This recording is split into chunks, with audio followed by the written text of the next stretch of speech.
लोगों का, तो आप लोग पूछ सकते हैं। अदरवाइज मैं नेक्स्ट स्टार्ट करूँ। आज जो हंटिंग के बेसिक सर कोई डाउट नहीं है। ठीक है, आज जो हंटिंग के बेसिक कॉन्सेप्ट थे वो आज एंड हो जाएंगे। कल परसों से हम लोग प्रैक्टिकल वर्क शुरू करेंगे। ट्यूसडे को मैंने आप लोगों की प्रेजेंटेशन रखी हैं, पहले प्रेजेंटेशन लेंगे और पहले आधा घंटा 10-10 मिनट तीनों के पास होंगे। उसके बाद फिर नेक्स्ट क्लास स्टार्ट कर देंगे। इसमें मंडे ट्यूसडे से आप लोगों का प्रैक्टिकल वर्क हंटिंग का स्टार्ट हो जाएगा। जी, जो आज बेसिक कॉन्सेप्ट्स हैं वो मैं आप लोगों को दूंगा। रैपिड लॉन्च क्या होता है, माइक्रो पीएल क्या होता है, पेटेंट क्या होता है, गेटेड प्रोडक्ट्स क्या होते हैं, ठीक है। इनसे रिलेटेड सबसे पहले हमारा माइक्रो पीएल। जिस तरीके से हम पीएल करते हैं, सिमिलरली हमारा माइक्रो पीएल होता है। नाम वर्ड है माइक्रो, तो इट्स मीन कि हम जो प्रोडक्ट लॉन्च करेंगे उसकी क्वांटिटी ज़्यादा करने की बजाय हम थोड़ी अमाउंट, लाइक जहाँ 2000 पीस भेज रहे हैं वहाँ हम 250 से 300 पीस भेज के मार्केट को चेक करेंगे कि क्या ये हमारा प्रोडक्ट मार्केट में वाकई डिमांडेड है या नहीं है, क्या ये प्रोडक्ट जो हम लॉन्च करने जा रहे हैं क्या ये हमें सेल्स देगा या नहीं देगा। इसे कहते हैं माइक्रो पीएल, कि हम इन्वेंट्री भेजते हैं, पीएल स्टार्ट करते हैं लेकिन माइक्रो लेवल पे, थोड़ी इन्वेंट्री भेज के, थोड़ी क्वांटिटी भेज के। इसका फायदा क्या होता है कि इन केस अगर हमारा प्रोडक्ट फ्लॉप होता है, तो जहाँ 2000-3000 प्रोडक्ट फ्लॉप होने और 250 प्रोडक्ट फ्लॉप हो भी जाते हैं तो बेयरेबल होगा हमारा लॉस। लेकिन 2000-3000 प्रोडक्ट फ्लॉप होते हैं तो बहुत ज़्यादा हमारा लॉस होगा, ठीक है। तो ये माइक्रो पीएल उस पर्पज़ के लिए यूज़ होता है। हमेशा स्मॉल क्वांटिटी को लॉन्च किया जाता है, मार्केट में रिलीज़ किया जाता है ताकि देखा जाए कि हमारा प्रोडक्ट कितनी सेल करता है हमें, ठीक है, देता है और कितनी पोटेंशियल है हमारे प्रोडक्ट से बोला जाता है माइक्रो पीएल। देन है रैपिड लॉन्च। रैपिड लॉन्च होती है ये मार्केट में प्रोडक्ट की डिमांड के अकॉर्डिंग, ठीक है। लाइक ट्रेंडी प्रोडक्ट्स जो होते हैं ना, जैसे फेस मास्क, हैंड वॉश है, उसके बाद हैंड ग्लव्स थे, उसके बाद सैनिटाइजर्स एक्सेट्रा, तो कोरोना के दौर में, कोरोना के एरा में टॉप पे थे, अदरवाइज उन्हें कोई पूछता ही नहीं था। और कोरोना के दौर में इन प्रोडक्ट्स ने इतना रेवेन्यू या टर्नओवर इतना जनरेट किया है कि पहले की निस्बत जो बाकी प्रोडक्ट्स हैं उनको एक तरफ और इनका टर्नओवर एक तरफ अलग। इसे कहते हैं ऐसे जो प्रोडक्ट्स होते हैं इनकी रैपिडली लॉन्च किया जाता है, ठीक है, ये ट्रेंड को देके। ये एक खास टाइम पीरियड के लिए आते हैं, ये लाइफ टाइम या साल 2 साल या 3-4 महीने रहते हैं। एक खास टाइम पीरियड के लिए आते हैं, 10-15 दिन 20 दिन, ठीक है। इसके बाद इनका पीरियड खत्म हो जाता है, तो हमें उस टाइम पीरियड के अंदर अंदर ही प्रोडक्ट लॉन्च करना होता है। इस वजह से इसका नाम है रैपिड लॉन्च, ठीक है। और ये प्रैक्टिकली मैं आपको ग्राफ के थ्रू समझाऊंगा रैपिड लॉन्च का ज़्यादा मजे का कॉन्सेप्ट, ठीक है। और इससे रैपिड इसलिए कहा जाता है कि इसकी सोर्सिंग हम विद इन वीक या विद इन 2 वीक हम सोर्स करके प्रोडक्ट को लॉन्च करते हैं ताकि उस प्रोडक्ट का ट्रेंड खत्म ना हो जाए। अब जैसे लेट्स सपोज अभी कोरोना का दौर खत्म हो चुका है और अभी मैं फेस मास्क लॉन्च करूं तो क्या मुझे फायदा होगा? बिल्कुल भी नहीं होगा, क्योंकि कोरोना का दौर खत्म हो चुका है, ठीक है। उसका ट्रेंड जो था उन प्रोडक्ट्स का वो खत्म हो चुका है, ठीक है। तो ये ऐसे जो प्रोडक्ट्स होते हैं ये रैपिडली लॉन्च किए जाते हैं। जैसे क्रिसमस ट्री या क्रिसमस से रिलेटेड जो प्रोडक्ट्स होते हैं दिसंबर में से, बाकी पूरा साल उन्हें कोई नहीं पूछता, लेकिन दिसंबर में वो बहुत ज़्यादा सेल्स हमें देते हैं। तो ऐसे प्रोडक्ट्स भी क्या होते हैं, हमारे रैपिडली लॉन्च करने वाले प्रोडक्ट्स होते हैं, ट्रेंडी प्रोडक्ट्स होते हैं, सीजनल प्रोडक्ट होते हैं, तो रैपिडली लॉन्च किए जाते हैं, ठीक है। इसमें ये होता है कि एक टाइम पीरियड में हम अच्छा खासा रेवेन्यू जनरेट कर लेते हैं, बेनिफिशियल बहुत होते हैं, प्रॉफिट जो इनकी रेशियो होती है वो बहुत ज़्यादा होती है। और उसके बाद आता है जी पेटेंट। पेटेंट क्या होता है? आप किसी भी प्रोडक्ट को अपने नाम करवा लें, लाइक जैसे आपके घर की प्रॉपर्टी है वो आपके नाम है तो आपकी मालिकियत है। कोई और अगर कहता है कि नहीं वो मेरा घर है तो वो आप उस पर केस कर सकते हो कि वो गलत कर रहा है, वो गलत क्लेम कर रहा है, ठीक है। सिमिलरली हमारा डिज़ाइन या हमारा प्रोडक्ट या हमारी कोई रेसिपी हम उसे पेटेंट करवा लेते हैं तो हमारी हो जाती है, उसे कोई और यूज़ करेगा हमारी परमिशन के बगैर, तो हम उस पर केस कर सकेंगे। पेटेंट की 2 टाइप्स होती हैं, पेटेंट बाय डिज़ाइन और patent by use.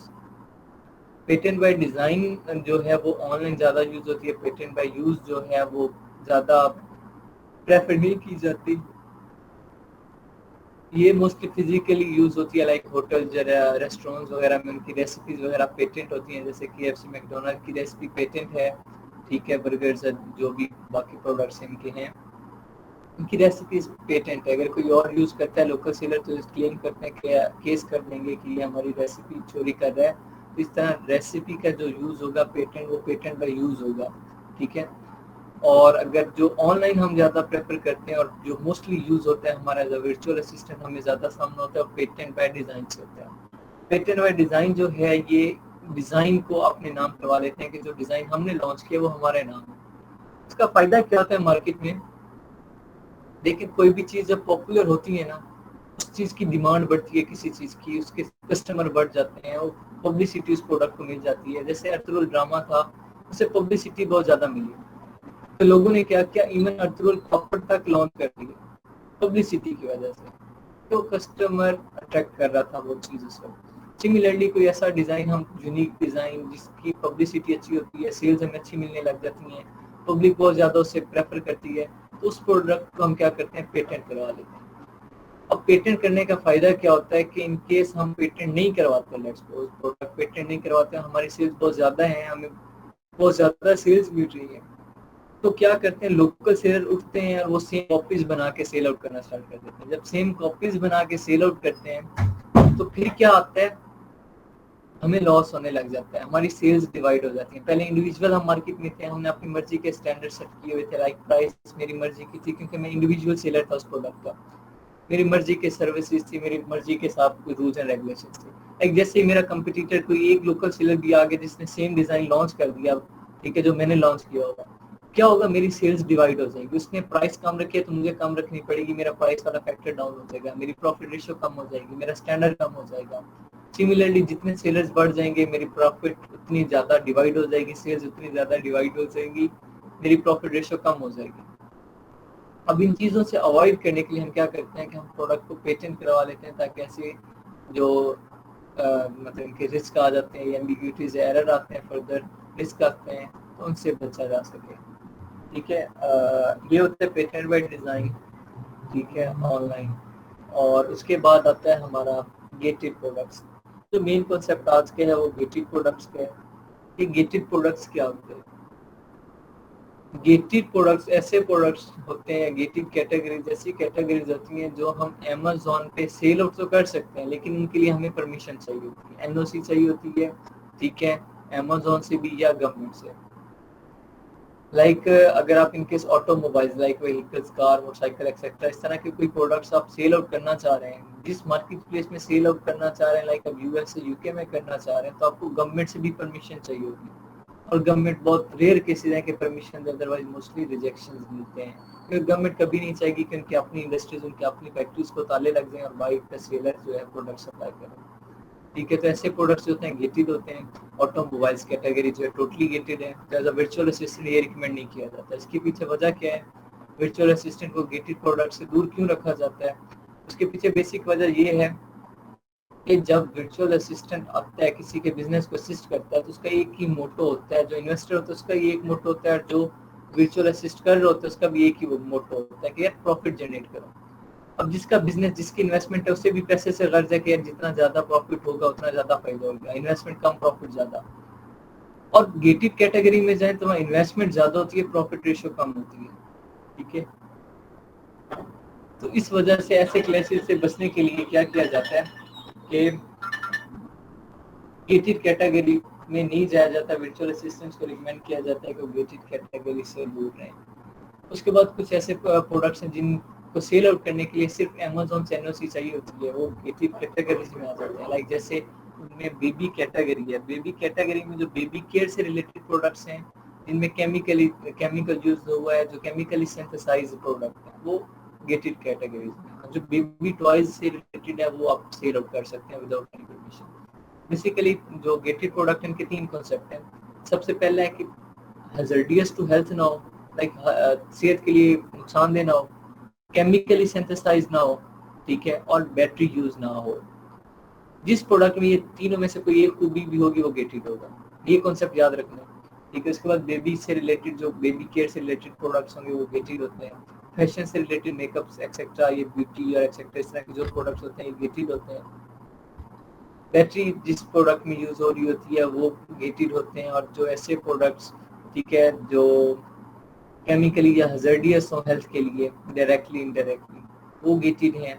Food category से रिलेटेड जो प्रोडक्ट्स हैं जिनकी एक्सपायरी डेट ज़्यादा जल्दी है। ड्राई फ्रूट सेल आउट कर सकते हो, बाकी जो फ्रूट्स हैं या फूड से रिलेटेड जो प्रोडक्ट्स हैं वो गेटेड कैटेगरी में आ जाते हैं। ठीक है, अब यहाँ पे क्वेश्चन रेज होता है कि यार हम गेटेड प्रोडक्ट्स अगर जाते हैं तो वहाँ मार्केट में कंपटीशन भी तो कम होगा गेटेड पे। आपको ज़्यादा ये नहीं जाते, ज़्यादा लोग गेटेड प्रोडक्ट्स में नहीं जाते तो कंपटीशन भी होगा। नो डाउट सेलर कम होंगे लेकिन कंपटीशन कम नहीं होगा। सेलर कम होंगे ऑनलाइन लेकिन कंपटीशन कम नहीं होगा। कम क्यों नहीं होगा? क्योंकि जो सेलर बैठे होंगे वो बहुत बड़े ब्रांड बैठे होंगे और बहुत बड़े ब्रांड को टक्कर देना हमारे बस की बात नहीं होगी, क्योंकि उनके अपने फ्रेंचाइजीज, जिस कंट्री में आप सेल आउट कर रहे हो उस कंट्री के डिफरेंट स्टेट्स में उसकी फ्रेंचाइजीज होंगी। तो अपनी MBF फुलफिलमेंट पे मर्चेंट कर रहा है, FBM कर रहा होगा, MFN कर रहा होगा, मर्चेंट फुलफिलमेंट नेटवर्क, वो उससे यूज करके अपने प्रोडक्ट्स को सप्लाई कर रहा होगा। हमारे पास वो नेटवर्क नहीं होगा तो हम उसे टक्कर नहीं दे सकेंगे किसी भी कंडीशन में। एक ये भी रीजन है कि हम प्रेफर करते हैं, रिकमेंड नहीं करते, प्रेफर ये करते हैं कि नॉन गेटेड कैटेगरीज को चूज किया जाए, गेटेड कैटेगरीज को छोड़ दिया जाए। ठीक है, और उसके अलावा कुछ और रूल्स एंड रेगुलेशंस हैं इन प्रोडक्ट्स इन कैटेगरी से हट के कि हम ऐसे प्रोडक्ट्स बिल्कुल सिलेक्ट नहीं करते जो इजीली ब्रेकेबल,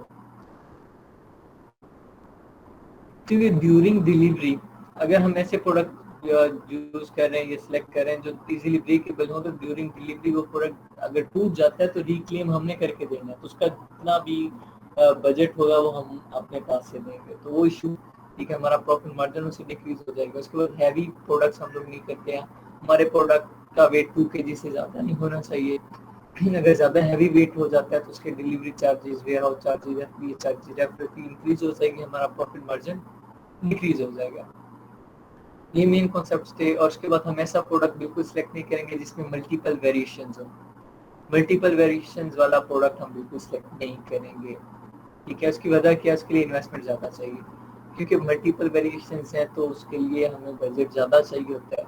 तो हम कोशिश करते हैं कि ये मल्टीपल वेरिएशंस में ना जाए ताकि ज़्यादा इन्वेस्टमेंट ना हो, इन्वेस्टमेंट कम और प्रॉफिट ज़्यादा हो। ठीक है, तो हम जब प्रोडक्ट हिंटिंग कर रहे होंगे तो ये जो बेसिक कॉन्सेप्ट आज मैंने आप लोगों को करवाया ये आपके माइंड में होने चाहिए। ठीक है, अब मैंने पहले बात की थी बस ये कॉन्सेप्ट से, अगर इनमें किसी का कोई डाउट है, कोई क्वेश्चन है तो पूछें, अदरवाइज मैं गूगल ट्रेंड पे आपको चेक करवाऊँ कि ट्रेंडी प्रोडक्ट कैसे होते हैं, सीजनल प्रोडक्ट कैसे होते हैं। यहाँ तक अगर किसी का कोई question micro clear, rapid launch, patent, gated में है तो पूछ लें।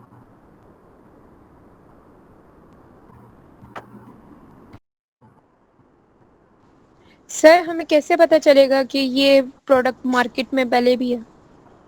जब हम कंपटीटर एनालिसिस करेंगे, ठीक है, तो उसमें हमें आइडिया हो जाएगा कि ये प्रोडक्ट तो होगा, वो डिज़ाइन मार्केट में ऑलरेडी है या नहीं, इसका आइडिया होगा। प्रोडक्ट तो मार्केट में होगा तभी हम लॉन्च करेंगे ना, लेकिन वो डिज़ाइन उस डिज़ाइन का है या नहीं है, जब हम एनालिसिस करेंगे तो सारी चीज़ें सामने आ जाएंगी। जो भी प्रोडक्ट हम हंट करेंगे हम एज इट इज़ कभी भी लॉन्च नहीं करेंगे, हम थोड़ी बहुत मॉडिफिकेशन करेंगे, लोगो चेंज कर लेंगे, थोड़ा सा डिज़ाइन मॉडिफाई कर देंगे। उसकी वजह क्या?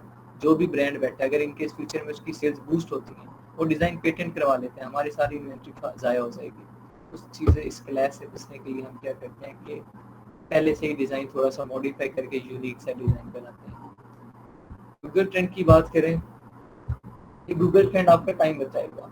ठीक है, गूगल ट्रेंड्स आपका टाइम बचाएगा कि हंटिंग में आप जब एनालिसिस कर रहे होगे उससे पहले गूगल ट्रेंड चेक कर लोगे, जिससे आपको आइडिया हो जाएगा कि प्रोडक्ट में और इस मार्केट में ये प्रोडक्ट डिमांडेड है या नहीं है। अगर डिमांडेड होगा ये प्रोडक्ट तो आपको मतलब फर्दर एनालिसिस करेंगे, अगर डिमांडेड नहीं है तो फर्दर एनालिसिस करने का कोई फायदा नहीं होगा, आप अपना टाइम वेस्ट करेंगे। तो हमेशा जब भी हंटिंग स्टार्ट करनी है इस प्रोडक्ट का, जब आइडिया हो जाएगा प्रोडक्ट का, तो नेक्स्ट स्टेप आपका यही होगा कि आपने गूगल ट्रेंड चेक करना है।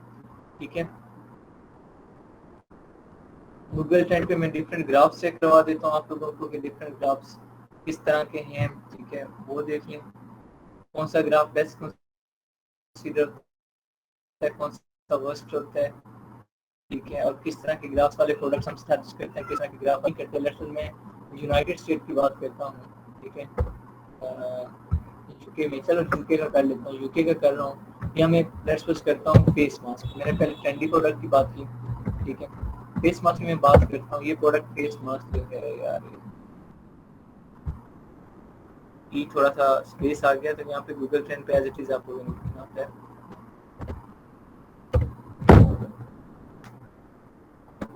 पिछले 5 साल के रिकॉर्ड चेक कीजिएगा, पिछले 5 साल का रिकॉर्ड चेक करें, 2017 से लेके और 2022 तक जीरो पे रहा है ये प्रोडक्ट।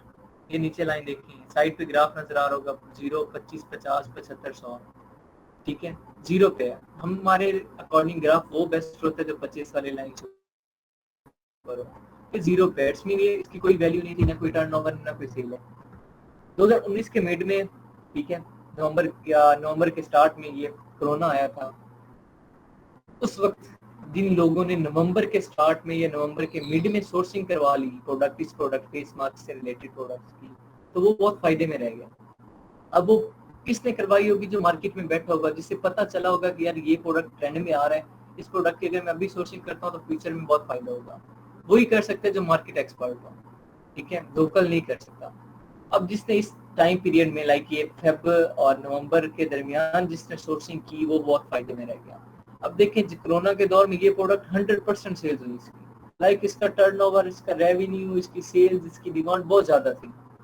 लेकिन जैसे ही कोरोना आया, इसमें डाउनफॉल आ गया, कोरोना खत्म हुआ, इसमें डाउनफॉल शुरू हो गया, और 2021 में ये प्रोडक्ट अगेन जीरो की तरफ आ गया, अगेन जीरो की तरफ आ गया। इट्स मीन कि ये प्रोडक्ट कौन सा था? ये रैपिड लॉन्च का प्रोडक्ट था, लाइक एक ट्रेंड के लिए आया, वक्ती तौर पे आया, फिर खत्म हो गया। ऐसे प्रोडक्ट, ऐसे ग्राफ क्या होते हैं? सीजनल होते हैं, ट्रेंडी होते हैं, तो हम ऐसे प्रोडक्ट से दूर रहते हैं, ठीक है। एक ये था। अगर इनके बात करें क्रिसमस ट्री की, ठीक है, क्रिसमस ट्री की, तो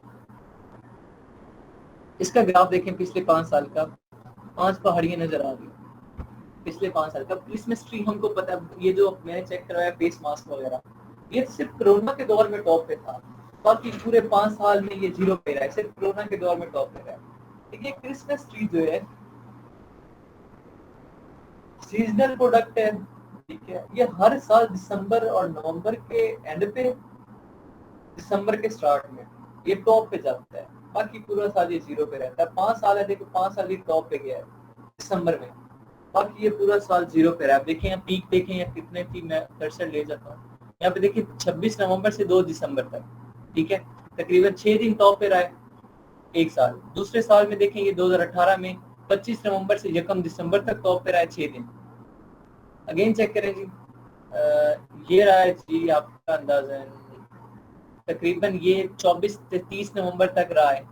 उसके बाद 2020 की बात करें तो ये टॉप पे आप लोगों का रहा है 29 नवंबर से 5 दिसंबर तक, बाकी पूरा साल जीरो पे रहते हैं।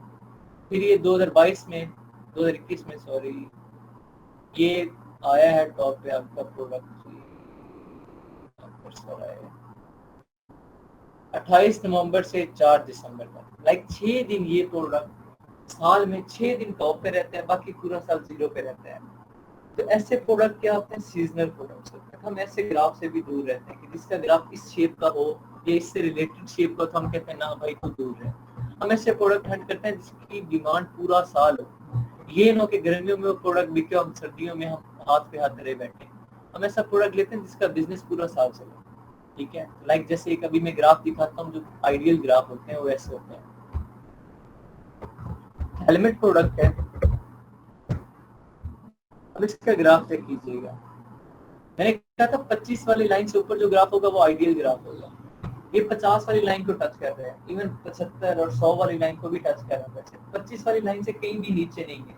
तो इट्स मीन ये ग्राफ जो है बेस्ट ग्राफ है। ये ग्राफ जो है, इस ग्राफ की फ्लक्चुएशन हमें बता रही है, इस ग्राफ की रीडिंग हमें बता रही है कि इस प्रोडक्ट की सेल्स पूरा साल होती है, इस प्रोडक्ट की डिमांड पूरा साल रहती है, क्योंकि इस प्रोडक्ट में डाउनफॉल पिछले 5 साल में नहीं आया, कुछ दिन आगे भी नहीं आने वाला, ठीक है। इस प्रोडक्ट में डिमांड, पब्लिक की डिमांड ज्यादा है, सेल ज्यादा है। तो ऐसे प्रोडक्ट हम सिर्फ एक चीज चेक करते हैं, कंपटीटर एनालिसिस, क्योंकि इस प्रोडक्ट की डिमांड ऑलरेडी मार्केट में है, ठीक है। तो ऐसा ग्राफ जिस प्रोडक्ट का होगा या इससे मिलता जुलता जो होगा, हम उसे बेस्ट कंसीडर करेंगे और उसके अकॉर्डिंग चलेंगे, ठीक है। जिसका ग्राफ इससे मिलता जुलता हुआ तो हम फर्दर उस पर एनालिसिस करेंगे। अगर ग्राफ जैसे पहले 2 दिखाए हैं वैसा कोई ग्राफ होगा तो हम उस प्रोडक्ट को वहीं पे छोड़ देंगे, किसी नए प्रोडक्ट की तरफ चले जाएंगे, ठीक है। यहाँ तक अगर किसी का कोई डाउट या कोई क्वेश्चन है तो पूछें।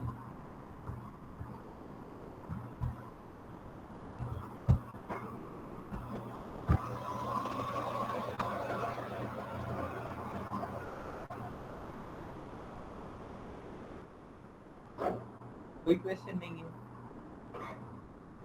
ठीक हो गया। ये बेसिक कॉन्सेप्ट थे, हंटिंग के बेसिक कॉन्सेप्ट आप लोगों को खत्म हो गए। ठीक है, अब क्राइटेरिया रह गया और उसके बाद डायरेक्ट जैसे क्राइटेरिया करवाऊंगा, डायरेक्ट क्राइटेरिया 5-10 मिनट होगा, उसके बाद फौरन आप लोगों की टूल्स पे हंटिंग स्टार्ट हो जाएगी। ठीक है, और उसके लिए मंडे से हम लोग ट्यूसडे से कल का दिन है आप लोगों के पास, संडे का। आप लोग अपना प्रीवियस जितना भी किया है उसका पोर्टफोलियो बना लें और टॉपिक्स रिवाइज कर लें। मंडे को आप लोगों की प्रेजेंटेशन होगी और मंडे को मैं मैनुअल हंटिंग करवा दूंगा। ट्यूसडे को आप लोगों का प्रॉपर होगा टूल्स पे वर्किंग, ट्यूसडे वेडनेसडे थर्सडे 3 दिन हम हीलियम 10 पे काम करेंगे। 1-2 दिन हम वायरल लॉन्च पे काम कर लेंगे और 1 दिन हम जंगल स्पॉट पे काम करेंगे। और उसके बाद नेक्स्ट वीक एक होगा आपका, उससे नेक्स्ट वीक आप मे बी मंडे की क्लास हो या संडे को मैं अरेंज करूँ। लाइक एक नेक्स्ट वीक जो होगा वो it might be possible last week हो मेरे साथ आपका। नेक्स्ट वीक हमारी हंटिंग वाइंड अप हो जाएगी। अदरवाइज गई भी सही तो नेक्स्ट से ऑनवर्ड जो वीक आएगा उसके 1-2 दिन ही चलेगी, बस एंड हो जाएगी हमारी। डिपेंड करता है कि आप कितनी जल्दी चीज़ें डील करते हैं। ठीक है, अगर किसी का कोई क्वेश्चन नहीं है तो आज मैंने यही कराना था, बस यही कॉन्सेप्ट देने थे।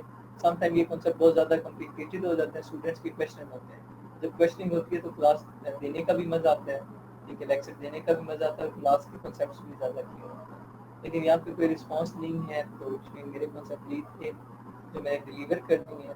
हाँ, कोई डाउट है, कंफ्यूजन है तो मैं क्लियर कर देता हूँ। अदरवाइज नेक्स्ट मंडे से आप प्रेजेंटेशन और नेक्स्ट ऑनवर्ड हम स्टार्ट करेंगे। कोई डाउट या कोई क्वेश्चन है तो पूछ लें। सर कल क्लास होनी है या नहीं होनी? नहीं, कल संडे का क्लास, मंडे को क्लास। कल आपके पास टाइम पीरियड है, आप लोग अपना पोर्टफोलियो रेडी करें और हंटिंग के वाले पोर्शन को छोड़ के बाकी पोर्टफोलियो रेडी करें और प्रेजेंटेशन के लिए रेडी करें। और सर मुझे ना पीपीसी की ना कुछ प्रेजेंटेशन में प्रॉब्लम फील हो रही है। लाइक कैसी प्रॉब्लम? सर मुझे समझ नहीं आ रही उसकी कैसे देनी है, बाकी सोर्सिंग और लिस्टिंग का तो मुझे पता है। अच्छा, पीपीसी की स्ट्रेटजीज बनानी सिखाई थी मैंने। मैं कोई भी प्रोडक्ट आपको दूंगा, कहूँगा कि जी ये प्रोडक्ट है, मुझे इस प्रोडक्ट की सेल्स चाहिए। ठीक है, मैं कुछ भी कह सकता हूँ, मैं मार्केट में नया प्रोडक्ट लॉन्च कर सकता हूँ, ऑलरेडी मार्केट में प्रोडक्ट पड़ा है, मैं उसकी एग्जांपल दे सकता हूँ। मैं कहता हूँ ये प्रोडक्ट है, मुझे इसकी सेल्स चाहिए। अब चाहिए भी पीपीसी के थ्रू, मुझे आप स्ट्रेटजी बताओ, आपका तरीकाकार क्या होगा, इस प्रोडक्ट की कंडीशन ये है, पुराना है या नया है, तो आप कौन सी टेक्निक यूज करेंगे, कौन सी स्ट्रेटजी यूज करेंगे पीपीसी कैंपेन की, वो आपको सारे पता है। Manual hunting, manual product targeting, ठीक है, ऑटोमेटिक प्रोडक्ट टारगेटिंग, उसके बाद है कंपटीटर टारगेटिंग है, एसिम टारगेटिंग जिसे बोलते हैं, या प्रोडक्ट टारगेटिंग बोलते हैं, कीवर्ड टारगेटिंग है। ठीक है, उसके बाद बिलिंग टाइप्स का आपको पता है। ठीक है, वो सारा कुछ है। उसके बाद कीवर्ड मैच टाइप का आपको पता है, ब्रॉड बेसिक का। इस चीज़ों की स्ट्रेटजी आपको खुद बनानी है।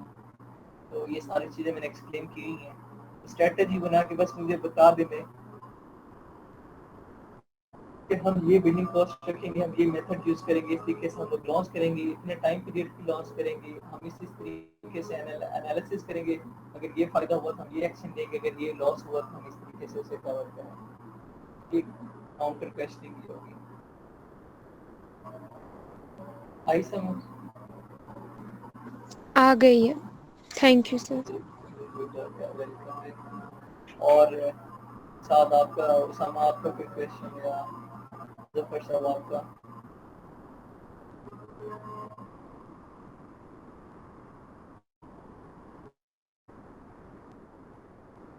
है कोई क्वेश्चन उसामा?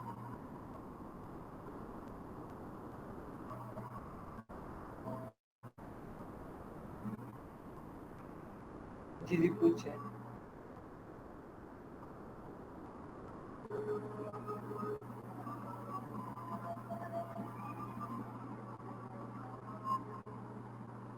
आवाज नहीं आ रही आपकी, आपने शायद माइक्रोफोन और कैमरा की परमिशन नहीं दी। एसएस ने पहले, ठीक है, गूगल मीट को परमिशन आती है, अलाउ करें से फिर सॉल्व होगा। टाइप करते हैं।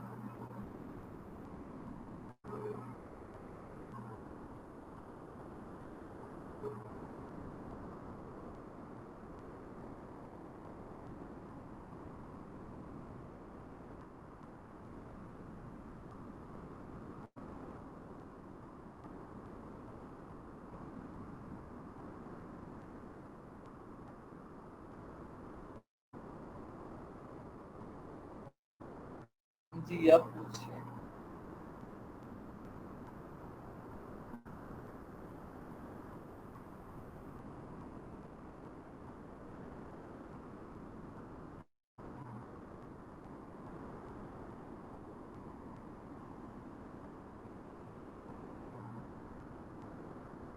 सर बनाना अकाउंट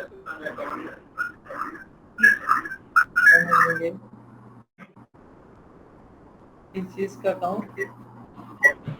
सर मैं उस चीज कह रहा हूँ कि आपने कहा था कि व्हाट्सएप फेसबुक वगैरह जहाँ अकाउंट्स बनाया, मैंने आपके अकाउंट देखे हैं तो उस पे तो वगैरह हंटिंग वगैरह का कुछ नहीं लिखा हुआ, वगैरह कोर्स का सारा लिखा हुआ है। वो कोर्स का पेज आप देख लेना या पहले कन्वर्जन्स लगाई हैं आपने जो मेरा पेज देखा है फेसबुक वाला कोर्स वाला ही, उस पर कन्वर्जन्स मेरी लगी हुई थी। अब जैसे ही पेज पे गए डायरेक्ट व्हाट्सएप का ऑप्शन मिले आपको, वो कन्वर्जन होती है।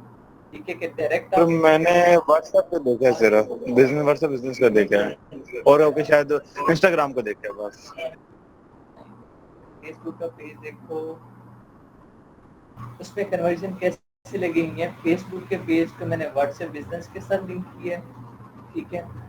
इंस्टा को मैंने व्हाट्सएप बिजनेस के साथ लिंक किया हुआ है, साथ इंस्टा पे मैंने और वेबसाइट फेसबुक पेज की भी लिंक की हुई है। देखिए कन्वर्जन्स लगाई है, कोई मेरे पास फेसबुक पे आता है, कोई मेरे पास इंस्टा पे आता है, तो मैं अवेल नहीं होता, वो डायरेक्ट व्हाट्सएप आ जाता है। तो व्हाट्सएप पे क्लाइंट को हैंडल करना ज़्यादा आसान होता है एज कम्पेयर टू फेसबुक या एज कम्पेयर टू इंस्टा, ठीक है, क्योंकि वो आपके साथ डायरेक्ट व्हाट्सएप पे आ जाता है, तो ज़्यादा ईजी रहता है। ये कन्वर्जन्स लगा, ठीक है। सर ये सुनने में तो गूगल अकाउंट बंद कर रहे हैं वगैरह वगैरह, तो ये सॉरी अमेजोन अकाउंट बंद कर रहे हैं। कौन कह रहे ठीक है, न्यूज भी थी 13,000 बंदे इसने अकाउंट रिमूव कर दिया अमेजोन ने। जी, ड्रॉप शिपिंग के अकाउंट्स रिमूव हो गए हैं। आप ड्रॉप शिपिंग नहीं कर रहे, आप पीएल कर रहे हैं। अगर इनके सारे अकाउंट्स पाकिस्तान के बंद हो जाए तो फर्क नहीं पड़ेगा। क्यों नहीं पड़ेगा? क्योंकि हम पाकिस्तान के अकाउंट्स हैंडल नहीं करते पीएल। पाकिस्तान के पीएल के अकाउंट्स बहुत कम है, हम फॉरेन क्लाइंट्स ढूंढते हैं। पाकिस्तान के अकाउंट्स हम बहुत कम हैंडल करते हैं, चाहे सारे बैन हो जाए पाकिस्तान के, पीएल वालों को जरा भी फर्क नहीं पड़ेगा। हम ड्रॉप शिपिंग वालों को लॉस हुआ है 13,000, मोर देन 13,000 ब्लॉक हुए हैं, ठीक है। ड्रॉप शिपिंग के अकाउंट्स ब्लॉक हुए हैं, पीएल के अकाउंट्स नहीं ब्लॉक हुए। ठीक है, समझ आ गई sir. Sir last question, Pioneer के जरिए क्यों पैसे आते हैं, डायरेक्ट पैसे क्यों नहीं आ सकते बैंक अकाउंट बैंक में? क्या चीज? कहाँ से? सर जब पेमेंट अब रिसीव होती है तो पायनियर के जरिए आते हैं ना, डायरेक्ट क्यों नहीं वो बैंक में अकाउंट में आते हैं? डायरेक्ट इशू क्या होता है, हम जब जिस क्लाइंट के साथ होते हैं ना, ठीक है, जो हमारा क्लाइंट है उस पर डिपेंड करता है कि वो हमारी अमाउंट कैसे करता है। इनकेस अमेजोन पे कर रहे हो आपका, अगर इनकेस एलएलसी है तो डायरेक्ट बैंक देंगे आपके अमाउंट। जो ऑनर होगा, जो सेलर सेंटर का ऑनर है, उसके डायरेक्ट एलएलसी है तो वो डायरेक्ट उसके बैंक में आ जाएंगे। आगे उस पर डिपेंड करते हैं, आप उसके under as a virtual assistant काम करें, उस पर डिपेंड करते हो आपके अकाउंट में कैसे अमाउंट ट्रांसफर करते हैं। तो बैंक ट्रांसफर भी कर सकते हैं, पेपाल भी कर सकते हैं, पैयोनीर भी कर सकते हैं। लोग पेपाल पैयोनीर को इसलिए प्रेफरेंस देते हैं क्योंकि ट्रस्ट लेवल नहीं होता, तो लाइक वो थोड़े सिक्योर हैं, तो वो इस मेथड से कर लेते हैं। लेकिन अगर इनके साथ आपकी बार्गेनिंग और आपका रिलेशन अच्छा हो जाता है आपके क्लाइंट के साथ, तो फिर डायरेक्ट बैंक में ट्रांसफर हो जाता है। डिपेंड करता है रियलिस्टिक केसेस में, ठीक है।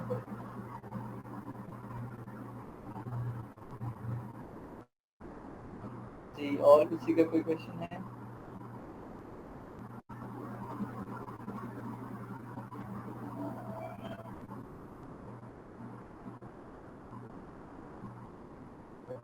चलें ठीक है, फिर अल्लाह हाफिज़।